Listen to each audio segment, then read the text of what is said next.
Shalom, jemaat yang dikasihi Tuhan.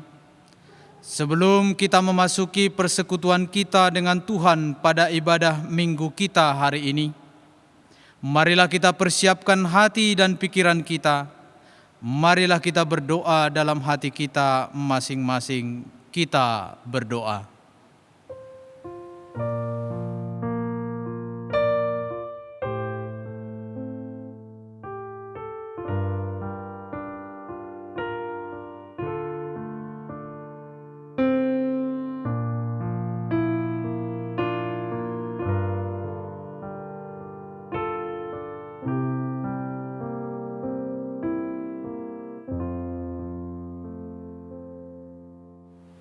Amin. Shalom dan selamat hari Minggu bagi kita semua. Jemaat yang dikasihi Tuhan, sungguh sebuah kebahagiaan jika kita masih bisa datang ke hadapan Tuhan untuk memuji dan memuliakan nama-Nya. Kiranya pujian kita berkenan di hadapan-Nya. Ya Allah, Engkaulah Allahku, aku mencari Engkau. Jiwaku haus kepadamu, tubuhku rindu kepadamu, seperti tanah yang kering dan tandus, tiada berair. Demikianlah aku mau memuji Engkau dan menaikkan tanganku demi nama-Mu. Minggu kita hari ini kita rayakan dengan topik pengendalian diri terhadap teknologi. Akal adalah karunia Allah. Teknologi adalah buah dari akal budi yang Tuhan karuniakan kepada kita. Maka teknologi haruslah kita pakai dalam takut akan Tuhan dan demi untuk memuliakan Tuhan. Ya Tuhan, nyatakanlah kehendak-Mu kepada kami melalui ibadah ini, agar kami dapat mengerti bagaimana seharusnya memakai ilmu pengetahuan dan teknologi dalam terang Tuhan, agar kami dapat mengendalikan diri terhadap teknologi dan bukan sebaliknya. Marilah kita satukan hati kita memuji kemurahan Tuhan. Marilah kita bernyanyi.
Di dalam nama Allah Bapa dan nama anaknya Tuhan Yesus Kristus dan nama Roh Kudus yang menciptakan langit dan bumi.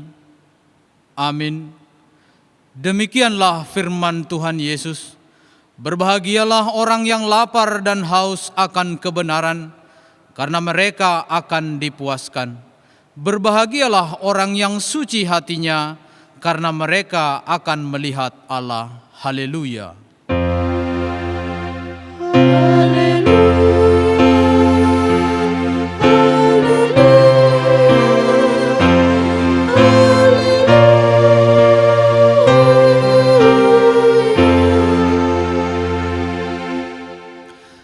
Marilah kita berdoa. Ya Tuhan Allah, Sang Pencipta dan Pemelihara kehidupan kami, kami mengucap syukur untuk akal budi yang Tuhan anugerahkan bagi kami umat manusia. Dengan akal budi itu, Tuhan memerintahkan kami untuk mengusahakan alam dan isinya demi kebaikan umat manusia dan seluruh ciptaan. Berkat akal dan budi tersebut, kini kami telah tiba pada sebuah zaman teknologi yang canggih, terutama dalam bidang informasi. Melalui internet dan gadget yang ada di tangan kami, seluruh dunia dapat kami jangkau. Di satu sisi, teknologi ini membawa banyak kemudahan bagi kami. Namun di sisi lain, teknologi juga membawa banyak bencana dalam kehidupan umat manusia dan seluruh ciptaan. Ada banyak perselisihan, iri hati, dan bahkan kerusakan besar-besaran yang diakibatkan oleh perkembangan teknologi. Ini menunjukkan betapa manusia sudah tidak lagi memakai teknologi dalam sikap takut akan Tuhan.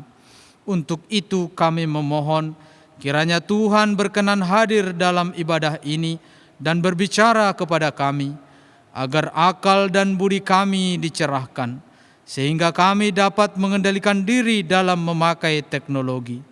Kiranya kami dapat memakai teknologi hanya untuk kemuliaan Tuhan saja, dan hanya demi kebaikan diri kami dan seluruh ciptaan Tuhan. Dalam nama anak-Mu Tuhan Yesus Kristus kami berdoa. Amin.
Dengarlah hukum Tuhan yang ditetapkan untuk kita pada minggu ke-11 setelah Trinitatis ini.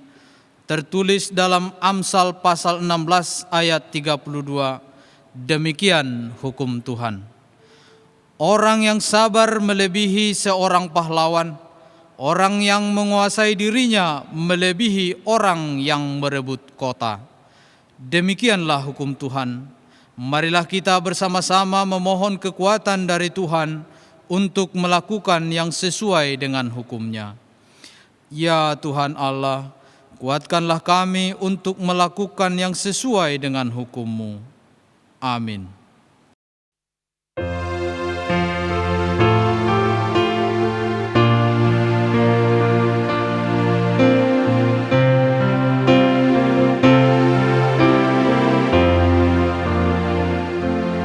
Semua yang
Marilah kita mengaku dosa-dosa kita di hadapan Tuhan.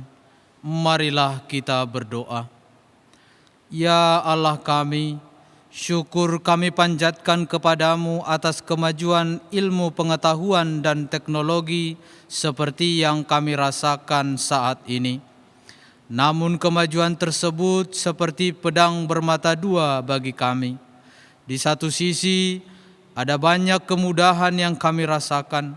Kami dapat terhubung dengan cepat dan mudah dengan saudara-saudara kami dan juga dengan seluruh dunia. Namun di sisi lain, kami sering tidak dapat menguasai diri kami terhadap teknologi, mulai dari handphone, laptop, mobil, dan banyak lagi produk teknologi lainnya telah mendominasi perhatian kami. Kami tidak lagi mencari citra Allah. Sebaliknya, kami kini sangat mengagung-agungkan budaya selfie yang membesar-besarkan citra diri kami sendiri. Ya Tuhan, kemajuan teknologi ternyata telah menjadi pintu dosa yang besar bagi kami. Padahal Engkaulah Tuhan sumber kehidupan kami yang sesungguhnya. Sedetik pun kasih-Mu berlalu dari kami benar-benar hancur dan hilang dari dunia ini. Teknologi tidak dapat menyelamatkan kami dari murka dan hukum Tuhan. Untuk itu, kami datang dan memohon kepadamu ya Tuhan. Ampunilah kami hamba-Mu yang hina ini ya Tuhan. Kami memakai teknologi tanpa rasa takut akan Tuhan. Sehingga bukan kami yang mengendalikan teknologi, namun teknologilah yang telah mengendalikan hidup kami. Karuniakanlah kepada kami hikmat-Mu ya Tuhan, agar kami dituntun untuk bijak memakai teknologi. Ya Tuhan, kami mengaku bahwa teknologi tidak hanya merenggut kami dari Tuhan, tetapi juga merenggut kami dari orang-orang yang kami kasihi. Teknologi memang telah mendekatkan yang jauh, namun dalam kenyataannya, teknologi juga menjauhkan kami dari orang-orang terdekat kami. Tidak ada lagi senda gurau di rumah. Kami asik dengan gadget kami masing-masing. Kami juga telah mengubah sahabat kami menjadi sekedar followers di akun sosial media. Kami kecanduan dengan pujian instan dari orang-orang yang sesungguhnya tidak mengenal kami dan bahkan tidak pernah berjumpa dengan kami. Bahkan tidak jarang demi pujian itu, kami tidak jujur menampilkan diri kami apa adanya. Kami tergoda untuk memoles diri kami agar terlihat sempurna di mata orang lain. Padahal dengan melakukan itu, kami sama saja menipu diri kami sendiri dan menghujat karunia Tuhan dalam hidup kami. Untuk itu, kami memohon kepadamu.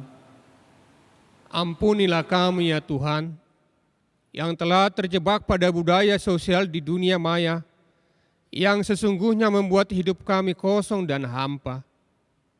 Ajarlah kami ya Tuhan, untuk menghidupi kehidupan nyata ya Tuhan. Anugerahkanlah ini dengan cinta kasih kepada orang-orang yang kami kasihi dan mengasihi kami. Ya Tuhan, kami juga mengaku bahwa tanpa kami sadari, kami telah melampaui kesombongan orang-orang yang hendak membangun menara Babel. Ketika mereka dahulu membangun menara itu dalam kebersamaan, kini kami membangun menara-menara kami sendiri melalui media sosial. Kami tidak pernah mau kalah dengan update status orang lain. Parahnya, kami cemburu dengan pencapaian orang lain. Padahal di saat yang bersamaan orang itu pun cemburu terhadap pencapaian kami. Kami adalah orang-orang yang mendapatkan banyak dalam hidup ini, namun sekaligus orang-orang yang tidak pernah puas.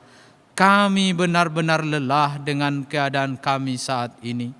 Untuk itu, kami memohon di hadapan-Mu ya Tuhan. Kasihani dan ampunilah kami ya Tuhan, anak-anak-Mu yang sombong dan congkak ini. Tolonglah kami Tuhan, untuk menerima dan menghargai setiap pemberian Tuhan dalam hidup kami.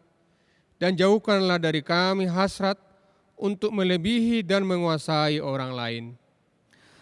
Ya Tuhan Allah kami, janganlah Engkau mengucilkan kami dari hadapan-Mu oleh karena dosa dan pelanggaran kami.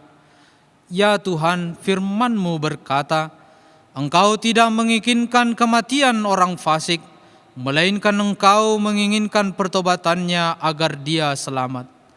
Ampunilah segala kesalahan dan pelanggaran kami dengan perantaraan penghulu kami yang tunggal itu, Anak-Mu Tuhan Yesus Kristus.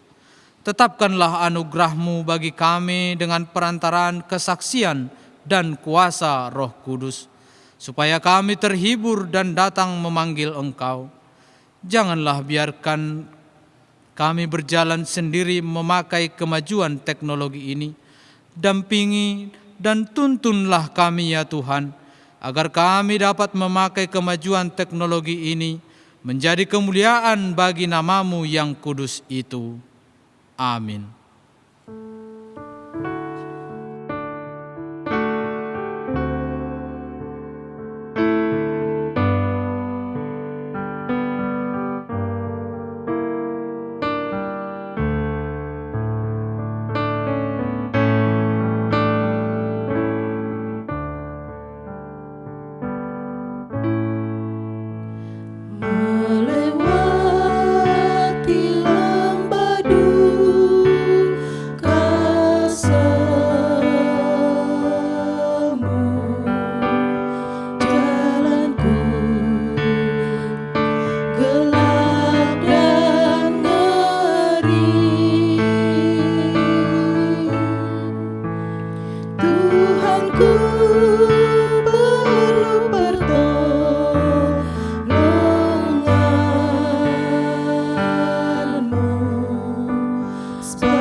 Dengarlah janji Tuhan tentang pengampunan dosa-dosa kita.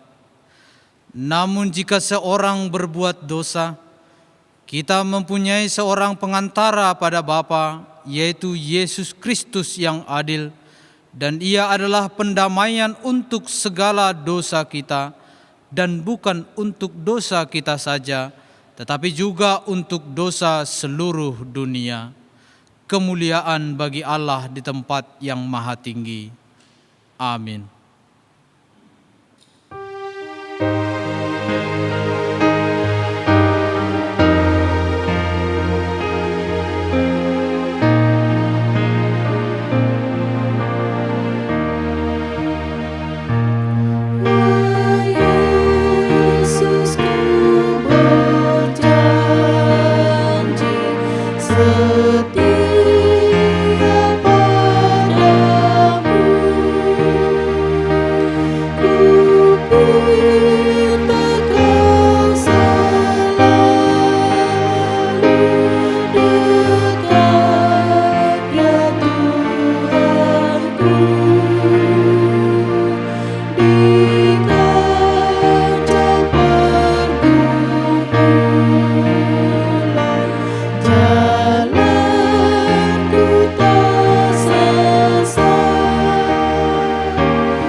Marilah kita mendengarkan firman Tuhan yang ditetapkan menjadi epistel pada minggu ke-11 setelah Trinitatis hari ini, yang tertulis dalam Kejadian 11 ayat 1 sampai 9.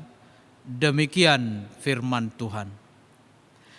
Adapun seluruh bumi satu bahasanya dan satu logatnya. Maka berangkatlah mereka ke sebelah timur dan menjumpai tanah datar di tanah Sinear, lalu menetaplah mereka di sana. Mereka berkata seorang kepada yang lain, "Marilah kita membuat batu bata dan membakarnya baik-baik." Lalu bata itulah dipakai mereka sebagai batu dan tergala-gala sebagai tanah liat.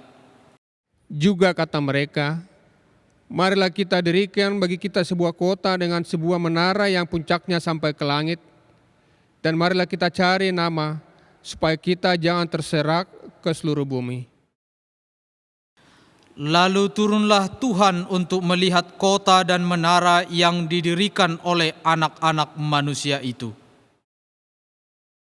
Dan Ia berfirman, "Mereka ini satu bangsa dengan satu bahasa untuk semuanya.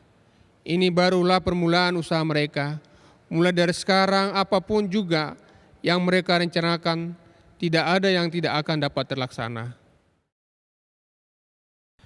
Baiklah kita turun dan mengacau balaukan di sana bahasa mereka, sehingga mereka tidak mengerti lagi bahasa masing-masing. Demikianlah mereka diserahkan Tuhan dari situ ke seluruh bumi, dan mereka berhenti mendirikan kota itu.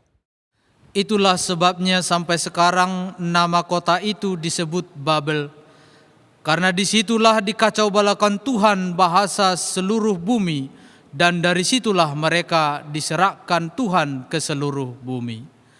Demikian firman Tuhan. Berbahagialah orang yang mendengar firman Tuhan, serta memeliharanya dalam hatinya. Amin.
Marilah kita bersama-sama mengaku iman kepercayaan kita, sebagaimana teman-teman seiman di seluruh dunia, kita bersama-sama mengucapkannya. Aku percaya kepada Allah, Bapa yang Maha Kuasa, Khalik langit dan bumi. Aku percaya kepada Yesus Kristus, Anaknya yang tunggal Tuhan kita, yang dikandung daripada Roh Kudus, lahir dari anak darah Maria, yang menderita sengsara di bawah pemerintahan Pontius Pilatus, disalibkan, mati dan dikuburkan, yang turun ke dalam kerajaan maut. Pada hari yang ketiga, bangkit pula dari antara orang mati, naik ke surga, duduk di sebelah kanan Allah, Bapa yang Maha Kuasa. Dari sana akan datang kelak untuk menghakimi orang yang hidup dan yang mati. Aku percaya kepada Roh Kudus dan adanya satu gereja yang kudus, persekutuan orang kudus, pengampunan dosa, kebangkitan daging, dan hidup yang kekal. Amin.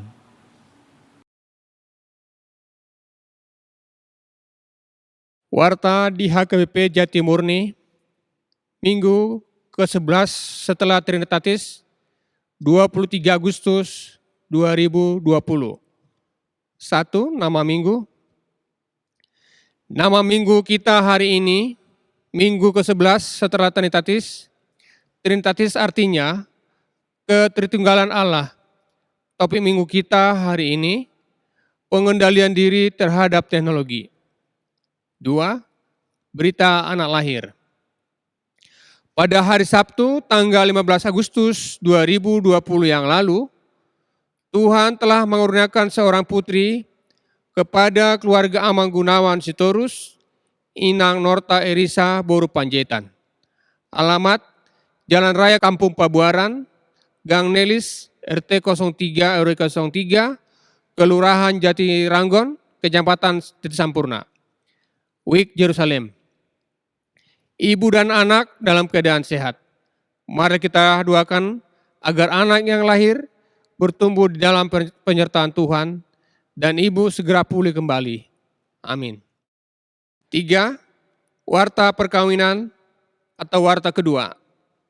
Akan menerima pemberkatan perkawinan Saudara Jonathan Aprianda Damais Hutauruk, putra dari Bapak Maratua Hutauruk dan Ibu Maria Retno H. Borunenggolan. Alamat Jalan Bayangkara Atas, Gang Tongkol nomor 40, Tanjung Pinang, Jemaat HKBP Tanjung Pinang, Resort Tanjung Pinang, Distrik 20, Kepri.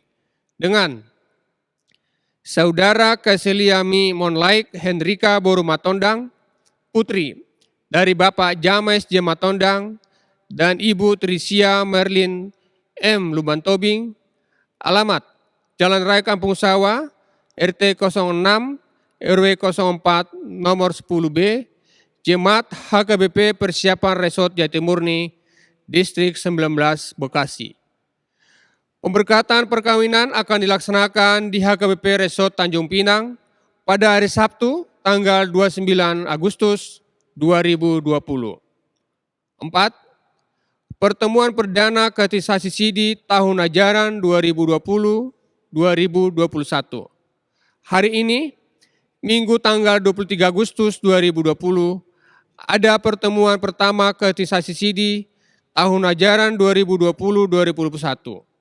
Bagi anak yang telah mendaftarkan diri mengikuti katekisasi Sidi, dimohon untuk hadir di konsistori pukul 16 WIB dengan membawa Alkitab, gedung jemaat, dan buku tulis.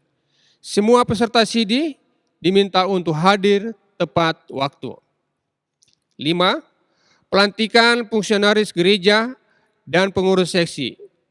Hari Minggu yang akan datang, tanggal 31 Agustus 2020, di ibadah pukul 10 WIB, gereja kita akan melaksanakan acara pelantikan seluruh peserta fungsionaris gereja dan pengurus seksi di gereja kita.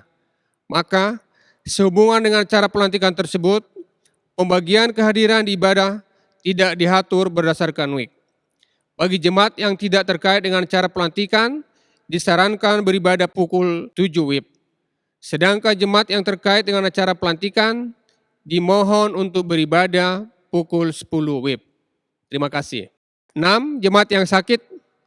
Gereja mengajak seluruh jemaat untuk mendoakan saudara kita yang sakit, Amang P. Siahaan, dirawat di Rumah Sakit Siloam Semanggi, Jemaat Wiksion. Kiranya Tuhan memberikan kekuatan dan juga kesembuhan bagi saudara kita yang sedang sakit di rumah maupun di rumah sakit. Amin. 7. Ucapan selamat ulang tahun. Para Hlado dan seluruh jemaat HKB Jatimurni mengucapkan selamat ulang tahun dan ulang tahun perkawinan kepada jemaat yang berulang tahun dari tanggal 24 sampai 31 Agustus tahun 2020. Nama-nama yang berulang tahun dapat dilihat pada warta jemaat yang dikirim melalui grup WA WIK masing-masing. Demikianlah warta jemaat di gereja kita minggu ini. Kiranya Tuhan memberkati pelayanan dan persembahan di gerejanya. Amin.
Damai sejahtera Allah yang melampaui segala akal, itulah yang memelihara hati dan pikiran saudara di dalam Kristus Yesus Tuhan kita. Amin. Shalom, selamat hari Minggu bagi kita semua. Firman Tuhan bagi kita pada minggu ini tertulis dalam kitab Korintus yang pertama, yaitu di 1 Korintus pasal 6, dimulai dari ayat yang ke-12 sampai dengan ayat yang ke-20. Saya akan membacakan firman Tuhan untuk kita semua.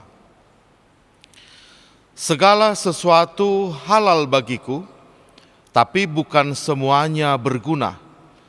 Segala sesuatu halal bagiku, tetapi aku tidak membiarkan diriku diperhamba oleh suatu apapun. Makanan adalah untuk perut, dan perut untuk makanan. Tetapi kedua-duanya akan dibinasakan Allah. Tetapi tubuh bukanlah untuk percabulan, melainkan untuk Tuhan, dan Tuhan untuk tubuh. Allah yang membangkitkan Tuhan akan membangkitkan kita juga oleh kuasa-Nya. Tidak tahukah kamu bahwa tubuhmu adalah anggota Kristus? Akan kuambilkah anggota Kristus untuk menyerahkannya kepada percabulan? Sekali-kali tidak. Atau tidak tahukah kamu bahwa siapa yang mengikatkan dirinya pada perempuan cabul menjadi satu tubuh dengan dia? Sebab demikianlah kata Nas, keduanya akan menjadi satu daging. Tetapi siapa yang mengikatkan dirinya pada Tuhan menjadi satu roh dengan dia. Jauhkanlah dirimu dari percabulan. Setiap dosa lain yang dilakukan manusia terjadi di luar dirinya. Tapi orang yang melakukan percabulan berdosa terhadap dirinya sendiri. Atau tidak tahukah kamu bahwa tubuhmu adalah bait Roh Kudus yang diam di dalam kamu, Roh Kudus yang kamu peroleh dari Allah, dan bahwa kamu bukan milik kamu sendiri, sebab kamu telah dibeli dan harganya telah lunas dibayar. Karena itu muliakanlah Allah dengan tubuhmu. Demikian firman Tuhan. Bapak, Ibu, saudara-saudara, sebelum kita masuk ke dalam perikop ini, saya ingin mengajak kita untuk menyaksikan video ini sejenak.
Ya, demikianlah sebuah barang yang mahal diciptakan dengan harga yang sangat tinggi karena teknologinya sangat tinggi, namun harga yang tinggi itu terbayar lunas. Karena apa? Karena barang yang mahal itu bisa mengerjakan sesuatu yang sangat baik, membantu si pemilik barang tersebut. Apa yang membuat barang itu bisa menjadi sangat berguna?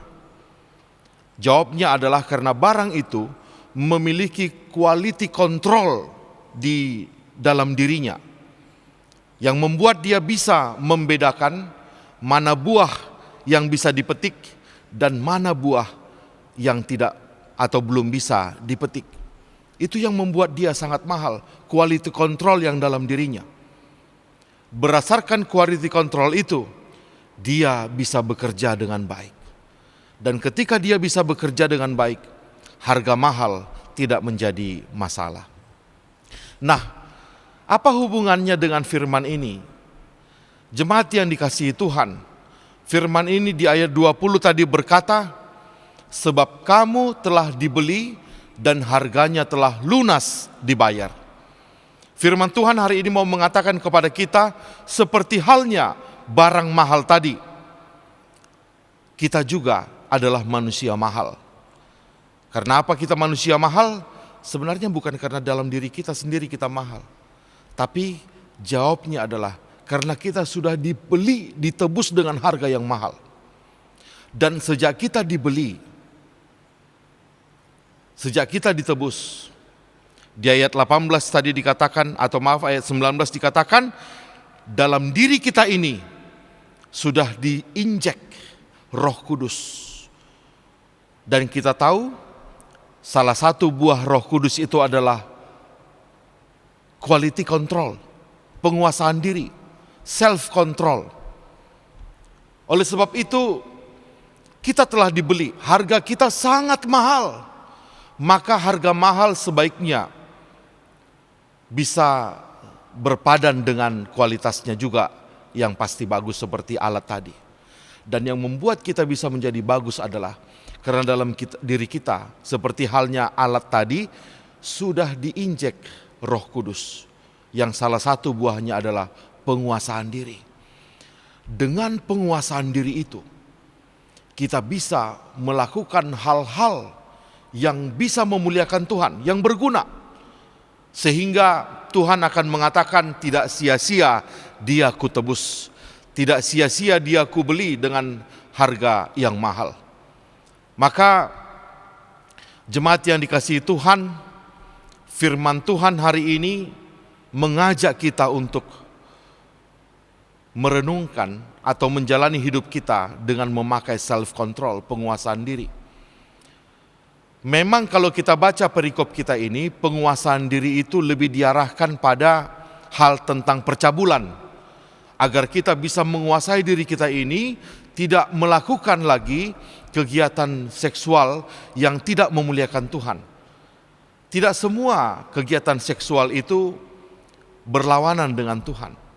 Ada kegiatan seksual yang memuliakan nama Tuhan, yaitu kegiatan seksual atau perbuatan seksual yang kita lakukan dengan pasangan yang Tuhan berikan kepada kita, dan juga yang didasari oleh cinta kasih, rasa sayang.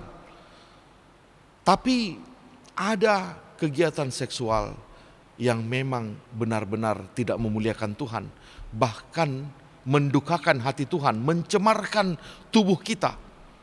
Nah, itulah yang dilarang oleh Rasul Paulus untuk dilakukan oleh orang-orang yang telah ditebus dengan harga yang mahal. Bayangkan Bapak Ibu, alat tadi ketika dia sudah diciptakan dengan teknologi tinggi dan dibeli dengan harga mahal, tapi dia tidak bisa memfungsikan quality control dalam dirinya, sehingga dia mencabut semua buah, tidak menseleksi, tidak menfilter, maka barang itu tidak berguna dan dia akan dibuang. Maka demikian halnya dengan kita, ketika kita sudah ditebus, sudah dibeli dengan harga yang mahal, tapi kita main comot sana sini, akhirnya Tuhan akan mengatakan, sia-sia saya menebus dia. Namun secara khusus dalam topik minggu kita hari ini, self-control atau penguasaan diri, pengendalian diri yang sudah ditanamkan Tuhan dalam diri kita sejak kita dibelinya, sejak kita ditebusnya. Tidak berbicara tentang kegiatan seksual, tapi berbicara tentang pemakaian teknologi yang sekarang ini marak kita alami. Dan secara khusus dalam khotbah ini saya tidak akan mengajak kita membahas semua teknologi, tapi spesifik berbicara tentang teknologi yang marak sekarang ini kita rasakan, kita pakai, yaitu media sosial. Bapak Ibu Saudara-saudara, firman Tuhan hari ini mengatakan kepada kita, sekali lagi saya ulangi, kamu telah ditebus dan dibeli dengan harga yang mahal. Oleh sebab itu, muliakanlah Tuhan dengan tubuhmu. Caranya apa? Kuasai tubuhmu, miliki self-control, kendalikan dirimu, terutama dalam hal memakai teknologi dan secara khusus media sosial. Agar apa? Agar dengan media sosial itu engkau tidak mendukakan hati Tuhan, engkau tidak akan comot sana sini, tapi sebaliknya engkau akan memuliakan Tuhan melalui media sosial yang kau pakai atau melalui gadget yang kau pakai. Raja Salomo mengatakan, orang yang bisa menguasai dirinya melebihi orang yang merebut kota. Maka luar biasa jika seseorang bisa menguasai dirinya. Sebuah perumpamaan juga mengatakan the main factor behind success is self-control. Faktor di balik sebuah kesuksesan adalah pengendalian diri. Maka mari kita lihat, Bapak Ibu Saudara-saudara, ketika hari ini kita diajak untuk memakai teknologi, memakai media sosial dalam pengendalian diri yang baik, apa yang diinginkan untuk kita lakukan? Yang pertama perlu kita sadari bahwa di dalam Alkitab ada dua dimensi tentang pengendalian diri. Ya, yang pertama yang disebut dengan ekrateias, yang artinya pengendalian diri kita terhadap rangsangan yang muncul dari dalam diri kita sendiri. Ya. Dan yang kedua, dimensi kedua dari pengendalian diri adalah yang disebut dengan sofronismos, yaitu pengendalian diri kita terhadap rangsangan yang datang dari luar diri kita sendiri. Mari kita lihat yang pertama, ekrateias, yaitu mengendalikan diri kita dari rangsangan yang datang dari dalam diri kita sendiri. Salah satu contohnya, Bapak Ibu Saudara-saudara, adalah sekarang ini orang memakai media sosial tidak lagi untuk mencari citra Allah, melainkan sudah demi mencari atau memuliakan citra dirinya sendiri.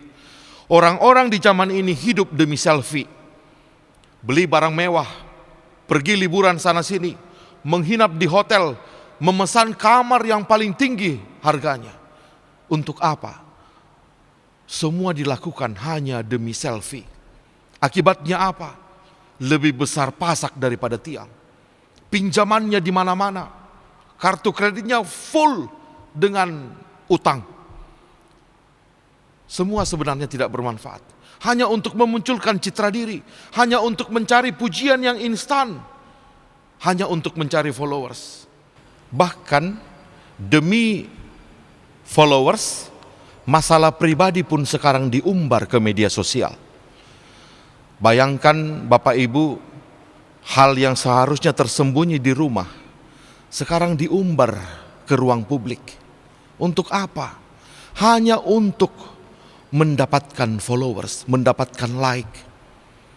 Itulah yang terjadi di dunia yang memakai media sosial saat ini. Dan mengapa itu terjadi? Karena keinginan dari dalam dirinya untuk mendapatkan sanjungan atau pujian instan dari followers di media sosial. Itu sebabnya firman Tuhan hari ini mengatakan, yang pertama, ketika engkau hendak mengendalikan dirimu, pertama kendalikan dirimu dari dalam ketika engkau memakai media sosial yang disebut ekrateias. Dan yang kedua, Ketika engkau berusaha mengandalkan dirimu dalam memakai media sosial, kendalikan dirimu terhadap rangsangan dari luar yang disebut sofronismos. Jemaat yang dikasihi Tuhan, media online saat ini menyuburkan budaya yang suka membanding-bandingkan. Ketika orang mengupdate statusnya dengan status yang baru, dengan barang yang baru, maka orang lain atau kita cenderung langsung sakit hati, langsung reaktif, dan merasa tersaingi. Akibatnya apa? Tanpa sadar, emosi kita, perasaan kita sudah dikendalikan oleh orang di luar sana, sudah dikendalikan oleh media sosial.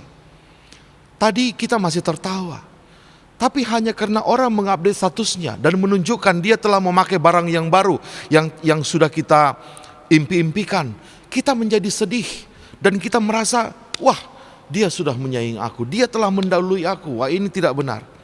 Nah, bukankah sebenarnya ini sudah jauh dari perkiraan Tuhan, sudah jauh dari rancangan Tuhan. Kita dibeli dengan harga yang sangat mahal, tapi kualitas kita hanya seperti itu. Bisa-bisanya emosi kita itu dikendalikan oleh media sosial. Maka itulah yang hendak dikatakan oleh firman Tuhan kepada kita hari ini. Miliki self-control, miliki pengendalian diri. Kau telah dibeli dengan harga yang mahal. Oleh sebab itu jangan biarkan orang lain yang mengendalikan dirimu. Engkau akan rugi dan hancur sendiri. Bapak, Ibu, saudara-saudara, kedua pengendalian diri tadi, ekrateias maupun sofronismos, sebenarnya memiliki pemahaman yang sama atau pengertian yang senada, yaitu kemampuan kita untuk menjadi tuan atas diri kita sendiri, atau dengan bahasa yang lebih baik lagi, kemampuan kita untuk mengizinkan Roh Kudus menjadi tuan dalam diri kita sendiri, supaya kita tidak didikte oleh rangsangan apapun, baik dari dalam diri kita sendiri maupun dari luar diri kita sendiri. Oleh sebab itu, sebagai buah dari ekrateias dan sofronismos tadi, ada 3 hal yang ingin diajak oleh firman ini kepada kita untuk kita kendalikan ketika kita memakai media sosial. Ya, yang pertama adalah lidah kita, atau sekarang lidah itu sudah diganti dengan jari-jari, ya. Bapak, Ibu, saudara-saudara, firman Tuhan mengatakan hidup dan mati dikuasai oleh lidah. Siapa yang suka menggemakan lidahnya akan memakan buahnya. Atau jika kita dalam konteks media sosial, saya akan mengatakan hidup dan mati dikuasai jari-jari kita. Siapa yang suka menggemakan jari-jari ini akan memakan buahnya. Dan kemudian Yakobus pasal 3 ayat 4-5 mengatakan lidah atau jari-jari itu ibarat kemudi kapal. Kalau kita ingin mengendalikan kapal, kuasai kemudinya. Maka kalau kita ingin mengendalikan hidup kita, kuasai lidah kita, kuasai jari-jari kita ketika kita surfing di media sosial. Sadarilah Bapak Ibu, perkataan kita seperti api atau pisau. Ya, api atau pisau kalau masih kecil, kalau masih dikendalikan, luar biasa kegunaannya. Tapi ketika dia sudah lepas kontrol, maka api atau pisau akan bisa memakan si tuan sendiri atau diri kita sendiri. Maka hati-hati dengan jari-jari kita, hati-hati dengan perkataan kita, miliki penguasaan diri. Itu tandanya kita berbeda dengan orang lain yang bukan ditebus dengan harga yang mahal, berbeda. Maka bagaimana cara kita mengendalikan lidah? Yang pertama, tentu saja berhematlah dengan kata-kata. Karena semakin kita mengobrol kata-kata di media sosial, akan pasti semakin banyak yang salah. Ini sudah pasti. Bapak, Ibu, lebih banyaklah mendengar dan berpikir sebelum mengucapkan sesuatu di media sosial, sebelum mengomentari sesuatu di media sosial. Dengarkan dulu, pahami dulu duduk permasalahannya, dan setelah itu fikirkan Apakah kita perlu komen atau tidak? Jangan-jangan kita nggak perlu komen.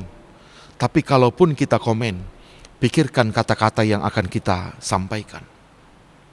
Dan yang kedua, jangan mudah mempercayai semua kata yang beredar dan yang terdengar di media sosial. Nah, ini sofronismos. Kita mengendalikan diri terhadap sesuatu dari luar. Tadi ekrateias ya, kita menahan diri, berpikir dulu apa yang mau kita katakan. Sekarang sofronismos, filter apa yang dari luar. Enggak semua itu benar. Walaupun itu dari sahabat kita sendiri, bisa jadi dia menambah-nambahkan. Maka filter dulu, kritisi dulu, dan tetap waspada. Dan yang ketiga, cara kita menguasai lidah atau perkataan kita ketika kita memakai media sosial adalah, mari Bapak Ibu Saudara-saudara, kita menganggap perkataan kita itu adalah firman Tuhan, bukan firman diri kita. Itu tandanya kita telah dikuasai Roh Kudus. Dan memang firman Tuhan melalui Rasul Petrus mengatakan, apabila seseorang berbicara, hendaklah ia berbicara menyampaikan firman Tuhan. Jadi memang Alkitab telah mengantisipasi jauh-jauh hari, walaupun pada saat itu belum ada media sosial, tapi sudah mengatakan jauh-jauh hari kepada kita yang sekarang hidup di zaman media sosial. Apapun yang kau katakan, anggaplah itu firman Tuhan, anggaplah itu doa. Dan bayangkan Bapak Ibu Saudara-saudara, bukankah ketika kita disuruh berdoa, kita akan hati-hati dengan kata-kata yang kita ucapkan dalam doa itu. Kita akan memilih kata-kata yang tepat. Maka sama dengan komen kita atau apapun yang kita buat di media sosial, kita harus selalu menyadari bahwa itu adalah firman Tuhan. Kita wakil Tuhan untuk menyampaikan firman-Nya kepada orang yang kita tujukan kata-kata kita. Sehingga bukan cacian, bukan makian, apalagi menambah-nambahi cerita. Sebaiknya kita akan menyampaikan hal-hal yang membangun dan berguna, seperti yang ada di ayat 12 dari perikop kita tadi. Maka itulah yang pertama yang diminta oleh perikop ini kepada kita. Kendalikan dirimu dengan cara kendalikan lidahmu ketika engkau memakai media sosial. Dan yang kedua, setelah lidah, kita diminta untuk mengendalikan harga diri atau gengsi. Nah, ini juga yang sering membuat orang tidak terkendali dalam memakai media sosial. Harga dirinya atau gengsinya, mulai dari tersinggung, sampai kemudian muncul iri hati, sampai kemudian tidak mau kalah, sampai akhirnya dia menjadi marah dan ingin membuktikan diri terus sampai jatuh kepada hal yang tidak rasional lagi, ya. Jadi mulai dari tersinggung, iri hati, kemudian marah, tidak mau kalah, sampai akhirnya nggak rasional lagi. Itulah yang dinamakan dengan pride, ya, harga diri, kesombongan. Bapak Ibu Saudara-saudara, harga diri yang tidak terkendali akan menjadi kesombongan. Dan kesombongan yang tidak terkendali akan menjadikan seseorang keras kepala. Dan keras kepala yang tidak terkendali akan menjadikan seseorang memuja dirinya sendiri.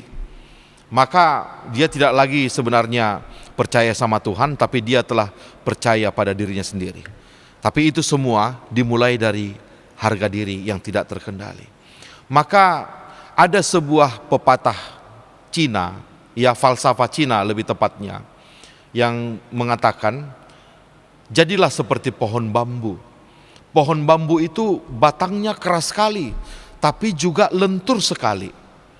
Dia sangat fleksibel, sehingga ketika bambu itu tumbuh sangat tinggi dan angin menerpanya dengan keras, walaupun batangnya keras, tapi dia lentur dan dia akan mengikuti gerak angin itu. Sehingga apa? Sehingga bambu itu tidak patah. Bayangkan Bapak Ibu, ketika bambu yang keras itu kemudian menanggapi angin yang menerpanya dengan keras juga, maka bambu itu akan patah pada waktunya. Maka disinilah manusia diminta untuk lentur seperti bambu. Tapi kenyataannya manusia sering sekali berbeda. Terpaan angin masalah, tekanan hidup seringkali ditanggapi oleh manusia bukan dengan kelenturan, tapi dengan harga diri atau gengsi yang sangat tinggi. Harga diri yang kuat, tidak mau merendahkan diri, tidak mau introspeksi, tidak mau belajar, dan tidak mau bersabar. Dia melawan terpaan angin ke masalah tersebut. Akhirnya apa? Manusia itu menjadi patah. Maka inilah salah satu alasan kenapa Tuhan mengizinkan kesukaran datang menerpa hidup kita. Sebenarnya adalah supaya kita belajar rendah hati, supaya kita belajar menekukkan diri, melenturkan diri, dan mulai mengandalkan hidup kita kepada Tuhan, dan kita mengikuti jalannya. Bukan untuk membesarkan pride kita.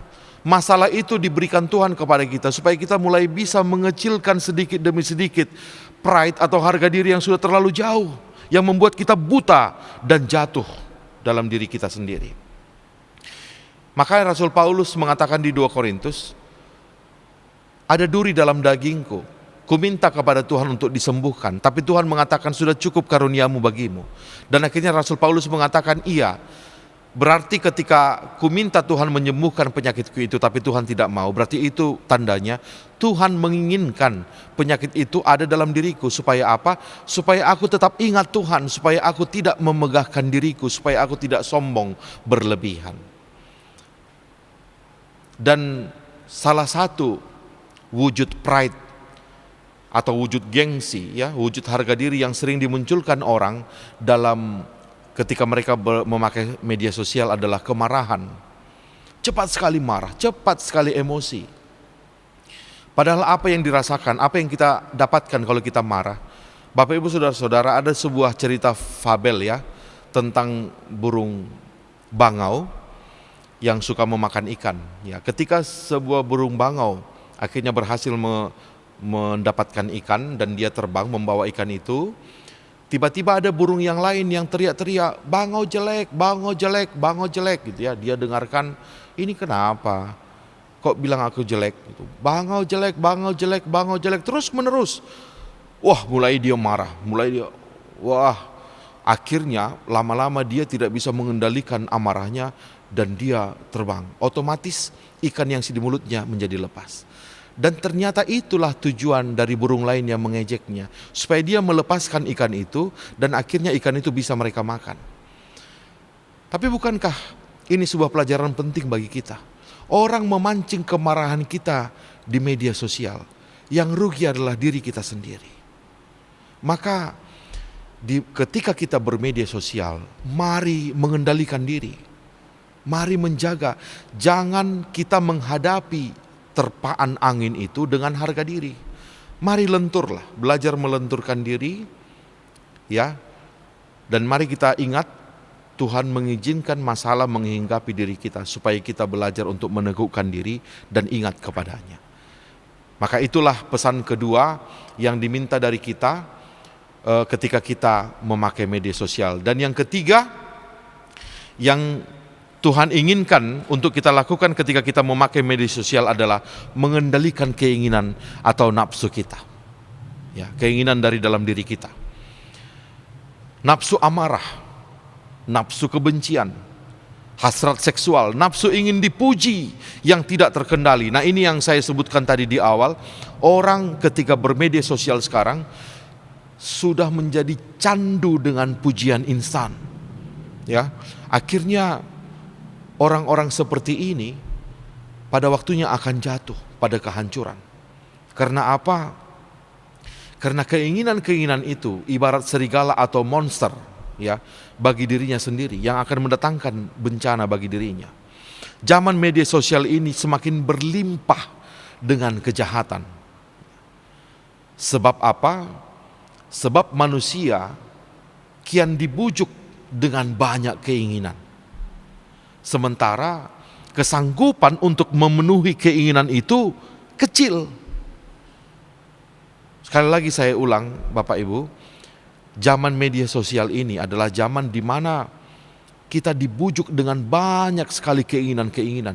Keinginan untuk dipuji, tapi di samping itu adalah barang-barang yang ditawarkan, ya, tempat wisata, hotel-hotel, diskon-diskon dan semuanya. Keinginan itu terus menghantam kita, tapi sementara kesanggupan manusia untuk memenuhi keinginan itu sebenarnya semakin kecil. Inilah yang menjadi awal bencana. Maka orang pintar mengatakan, this is a crazy out of control world. Ini adalah dunia yang telah gila, yang telah lepas dari pengendalian orang. Dari mana timbul keinginan? Maka jawabnya adalah dari pengetahuan. Semakin banyak kita tahu, maka semakin kita ingin ini dan itu.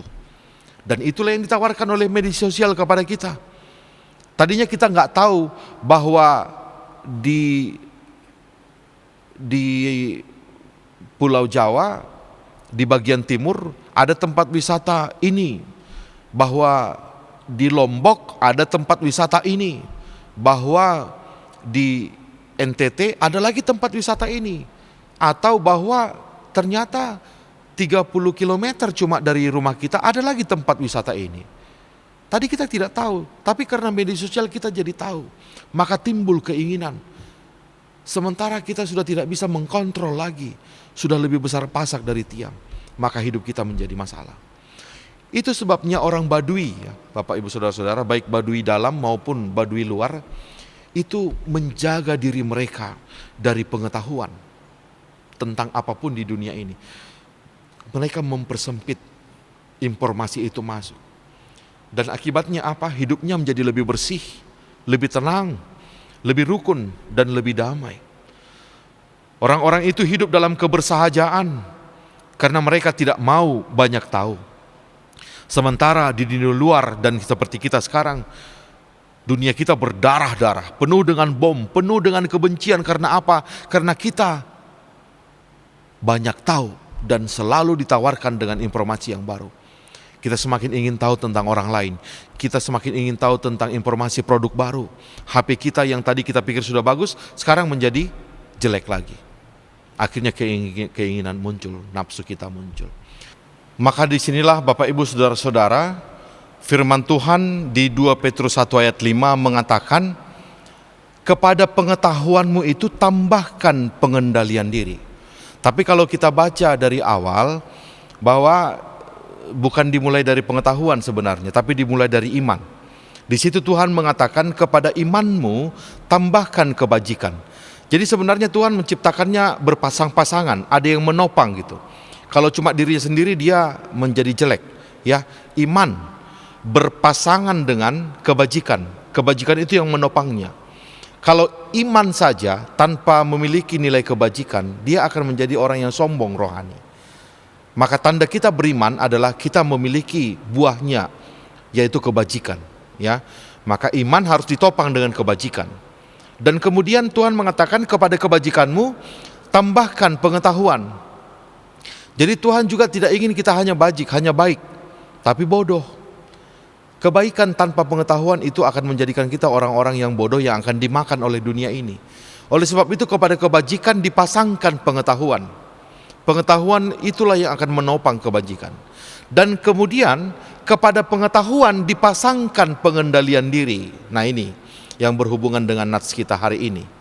Jangan kita menjadi orang yang berpengetahuan tapi tidak memiliki pengendalian diri. Kita hanya akan menjadi orang-orang pintar yang tinggi hati dan kejam, yang hanya akan memanfaatkan orang lain dan menghina orang-orang yang bodoh. Sementara Tuhan menginginkan agar kita pintar dan dengan kepintaran itu kita menolong orang lain. Maka firman Tuhan hari ini meminta kepada kita orang-orang yang dijejali dengan pengetahuan-pengetahuan tentang apapun oleh media sosial. Mari imbangi pengetahuan itu dengan pengendalian diri. Kuasai dirimu. Engkau telah dibeli dengan harga yang sangat mahal. Seperti halnya produk tadi yang dimunculkan di awal khotbah ini. Harga mahal bisa jadi nggak berarti ketika dia mengimbanginya dengan hasil yang bagus. Maka kita pun harga mahal yang diberikan Tuhan akan menyenangkan hati Tuhan ketika kita mengimbanginya dengan menjalankan hidup yang berkualitas, penuh pengendalian diri, hidup yang memuliakan Tuhan. Dengan cara apa? Memiliki pengendalian diri dalam diri kita. Ingat yang pertama tadi, ekrateias, menekan rangsangan-rangsangan yang datang dari dalam diri kita. Dan yang juga sofronismos, menekan rangsangan-rangsangan yang datang dari luar. Dengan cara itu, kita mengendalikan lidah kita mengendalikan harga diri kita, amarah kita, dan terakhir kita mengendalikan keinginan kita. Agar apa?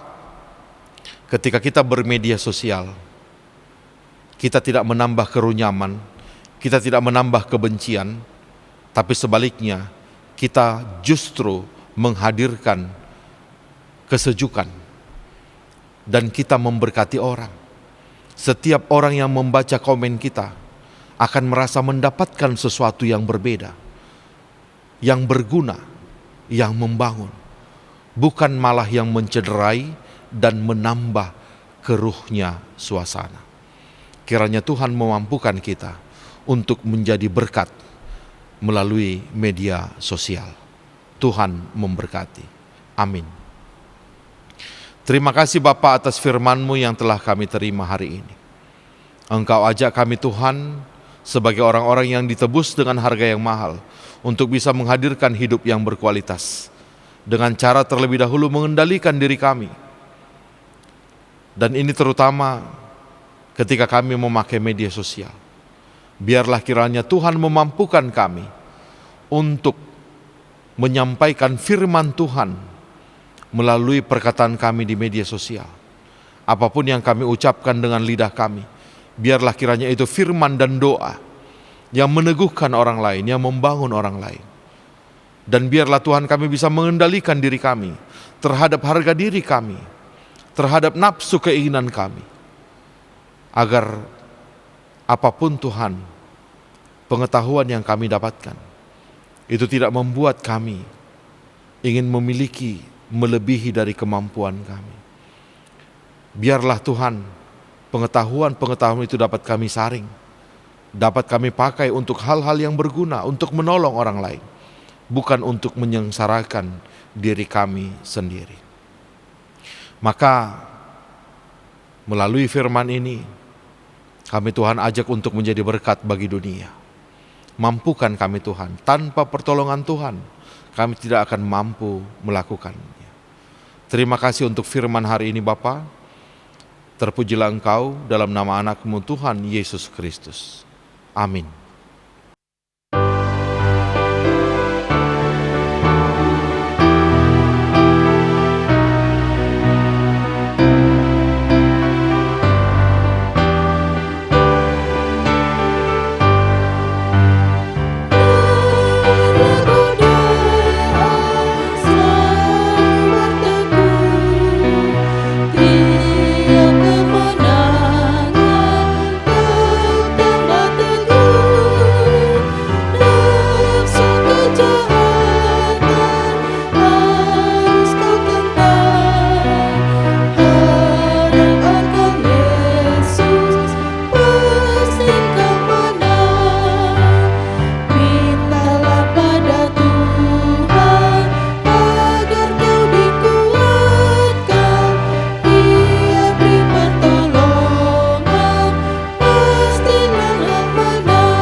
Marilah kita menyerahkan persembahan kita kepada Tuhan. Marilah kita berdoa. Ya Allah Bapa kami yang di sorga, kami mengaku bahwa Tuhan adalah sumber dari segala karunia yang melimpah dalam kehidupan kami masing-masing. Sebahagian daripada karunia itu, kami serahkan kembali sebagai persembahan kepada Tuhan. Terimalah dan berkatilah persembahan umat-Mu ini, agar dapat kami pergunakan untuk pekerjaan dan pelayanan kerajaan Tuhan di dunia ini. Bukalah hati kami untuk mengenal betapa banyak berkat dan karunia yang kami peroleh dari Tuhan, supaya kami senantiasa bersyukur kepadamu di dalam nama Yesus Kristus Tuhan kami. Amin.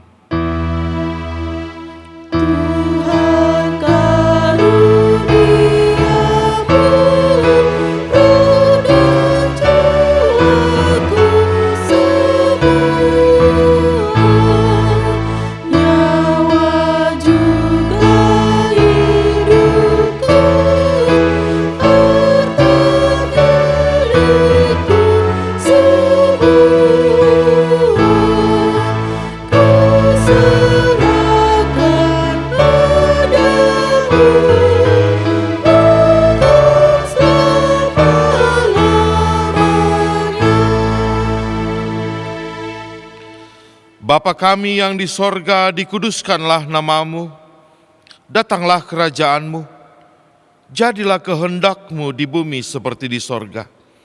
Berikanlah kami pada hari ini makanan kami yang secukupnya, dan ampunilah kami akan kesalahan kami, seperti kami juga telah mengampuni orang yang bersalah kepada kami.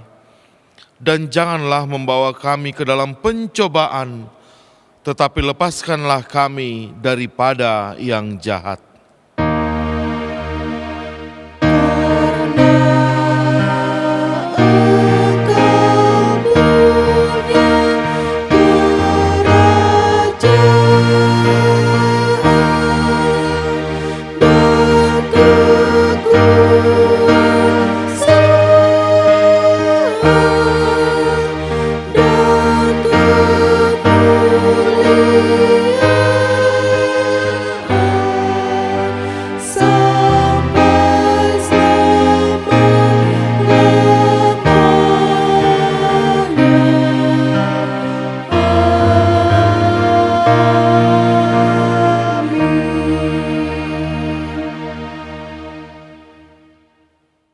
Tuhan memberkati engkau dan melindungi engkau.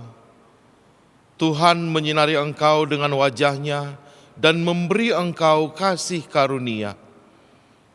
Tuhan menghadapkan wajah-Nya kepadamu dan memberi engkau damai sejahtera. Amin.